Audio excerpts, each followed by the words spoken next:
Jokedealers Inc. Hot 5 with comedian JBliss Part 2. In the background, all of a sudden they start screaming at the top of their lungs. They were like, "Ah! Daddy!" I turned around and said, "What's the problem?" They were like, "Daddy, it's a bug in the car." I turned around and said, "This little tiny bug flying in the backseat of the car." I said, "Don't worry about it, Mom and Daddy can fix it." I put the window down in the back, y'all. The little bug flew out. Then this big ass bug flew out.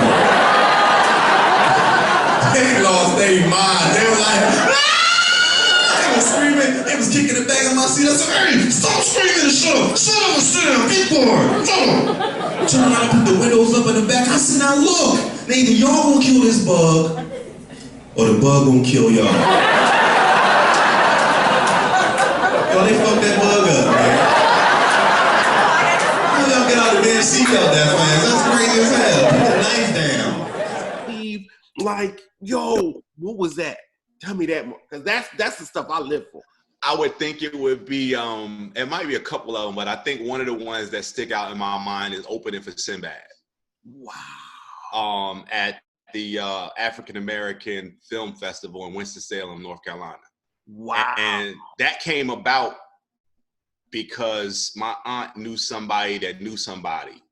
And he was coming in to perform, and they were like, can you send some videos? So I sent some videos, and they were like, "Yeah, we want you to open up for Sinbad." And I was like, "Man, that's dope, right?" So they was like, "Well, we need you to do about 20 minutes up front." So I was like, "All right, cool." So it's a huge auditorium, and I didn't get a chance to meet him. I saw him doing a sound check, but they had my dressing room on the opposite side of the place. Now, this is the first time I'm performing in front of this many people. It's not making me nervous, but you know, when you perform in front of many people, you got to wait for the laughter to go out and then come back to you, and you got to slow everything down because you overtalk. That laugh break is deadly. Right. So I go out there and I do my time, and I do 20 minutes, tight 20 minutes. I get done, I get off stage, and I walk to the back area, like behind stage, and I hear somebody yelling, "Jay. Hey, Bliss, Jay," and I'm walking back through, and I'm thinking it's my one of my family members or somebody like that. And as I'm walking through, I see this silhouette, and it's Sinbad. Wow. And he over, and he goes, "Man, dude," he goes, "Yo, you are hilarious." He goes, "Man, your writing is insane." And I'm sitting there looking at him like, "Who you talking to? You talking to me?" You know what I mean? Like, you know what I'm saying? They were like, right. I know. So I'm going, "Dude, it's a pleasure actually even being on the same bill as you." And he started asking me questions about how I wrote, do I write clean first, and stuff like that. And he's talking, and his son is filming, but his son, he's trying to teach his son the art of writing jokes and how you get the misdirections and all those other things. And they're yelling at him from the stage, "We're about to introduce you." Wow. And he goes, "I'm talking, they can wait." And I'm going, "Yo, this is crazy." So right then and there, you pulled out your cigar and like, "So look." Right. So let me talk. Look, so he basically was like, "Look, man, after the show, man, let's chop it up, man. I want to chop it up with you, man. Good job, man." He's like, "Yo, I thoroughly enjoyed your set." He's a real good dude, man. Yeah, he is. And that was a dope experience for me. That was dope. Like, I think it's always those moments that you're just like, I wouldn't be here if I wasn't supposed to be here. Right. And I think that, you know what I mean, being home, and let's given this the whole COVID-19, what we're dealing with now, where do you see comedy going? Do you see it coming back like it was? You see it being different? What do you see it doing now? It's definitely going to be different. I mean, nothing is really going to be the same as it used to be after this. My question is, who is going to be the fastest to adapt to the change? Right. And how versatile can you be? You know what I mean? So if they come, and nobody likes change. Like, everybody's always resistant to change. Yeah, that's so why it's basically when the social media kids hit, everybody's like, "Ain't nobody gonna be." Now everybody, everybody's going live. I'm like, "Yo, enough.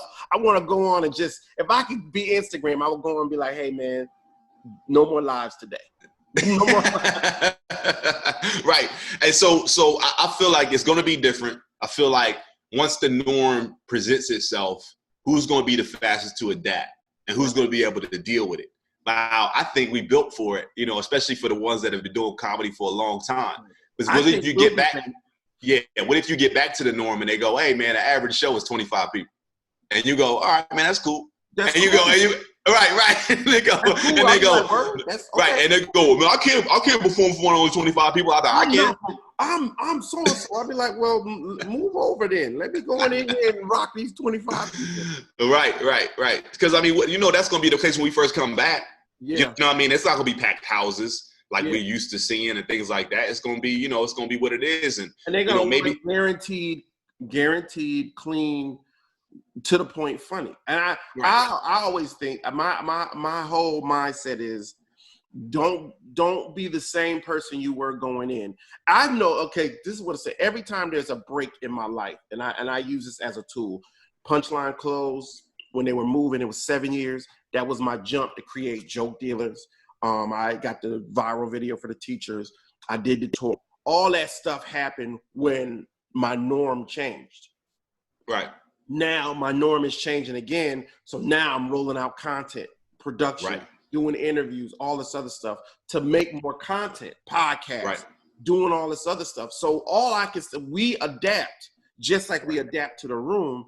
I just cheer for all my brothers and sisters in comedy to be like, yo, let's adapt. Let's win. Let's get even more. Let's do even more and be even more stronger and own more of our content and own more of the stuff. So that if something like this runs through again, we're at home and we're collecting money from the work that we did, not waiting for the gig. So, dude, it's dope to talk to you. Let me ask you this.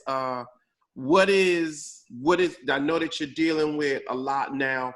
What is your balance? What's your balance? Like, there's gotta be a balance that you're like, I gotta do this. That gives me the energy to do this so I could do this and it feels good. Because comedy is a selfish place. Right. And it's sometimes, and I got kids just like you got kids and family.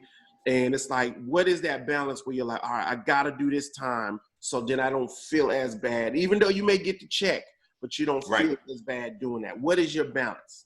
My kids, man, like, you know, like my whole thing is like they can, and when this pandemic happened, what I really wished was, I wish my kids were back at an age when they were like 3 or 4, right? Because they're 12 now, right? But when they were that age, even stuff that seemed bad, their innocence made everything go away. Like you could be like, you know what, it ain't that bad. You know what I mean? Right. So even at the age that they're at now, like they got tons of questions. Like they ask tons of questions, and obviously you see the fear in their face and things like that. And it's our job to be able to be parents to them and tell them it's gonna be all right. But at the same time, we also gotta let them know how serious it is. Because our job is to protect them, you know what I mean, and provide for them. But you know, I think that's my balance. Like that is my my yin and my yang. But I didn't realize how much I needed comedy until it got taken away. Right. So now I am in balance. Like there is some nervous energy. There is some things that aren't quite right with me. Right. You know what I mean? And I know what it is now. It's that high. It's that euphoria. Yeah. You checking on me? I was like, I know I seem fine and everything, but there's a lot going on around me. I'm used to adversity. You know what I mean? Like, I think that like in my life, I've always been the one, and not even just me, just to be the one that's the doer and the mover. So I'm just like, well, don't let this beat you. Well, like, what you supposed to do? You supposed to quit? Like, this ain't nothing you quit. You don't quit because the weather changes or something. That's not how that works. But I would say that my thing is my kids too. My son has been like, in this situation, he's been an earpiece of just jovial, good, fun energy. Cause he'll come out of the room and it's a yin and yang pull. Like, dude, do the homework, blah, blah, blah. And then I'm looking at him like, I get it. I wouldn't want to do this shit either. You know what I mean? But I get what that is. How would you say, what would you rank Charlotte as a city of comedy? How would you say that Charlotte ranks or could be better or worse in that? I think Charlotte has a lot of room room to improve. I think it'd be a whole better. I mean, there's a lot of funny people here. Yeah. More than one comedy club. You know what I mean? Right. So I feel like if there are more rooms, I feel like the growth would be a lot better. Right. There's one club, so there's a lot of combating, a lot of people trying to fight for one space. Right. And I feel like the more rooms that will be available, the more comfortable people would feel within their material and their set. You know what I mean? So, but I appreciate starting in Charlotte, because starting out in Charlotte, I was able to start my material in the Bible Belt. Yeah. And we all know that translates way better across the country than other places. Yeah. So I can go to New York and rock it out, and they be like, man, you funny.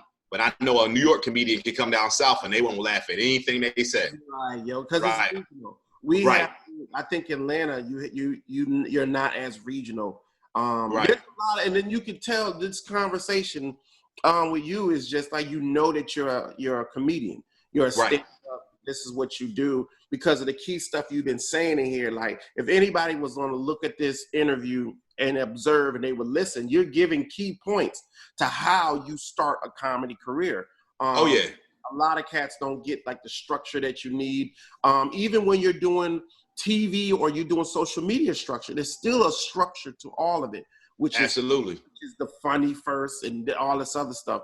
So look, dude, I'm gonna hit you real quick with my 5 questions. What's your favorite five football players? Favorite 5 football players. All right, so let's start out with I am a Philadelphia Eagles fan. Oh, we know. You gonna sing the song? You gonna sing the song? Yeah, well, fly, Eagles, fly on the road to victory. Fight, Eagles, fight. Score a touchdown. 1, 2, 1, 2, 3. Hit them low, hit them high, and watch our Eagles fly. Fly, Eagles, fly on the road to victory. EAGLES, Eagles. Yeah, all day, baby. All day.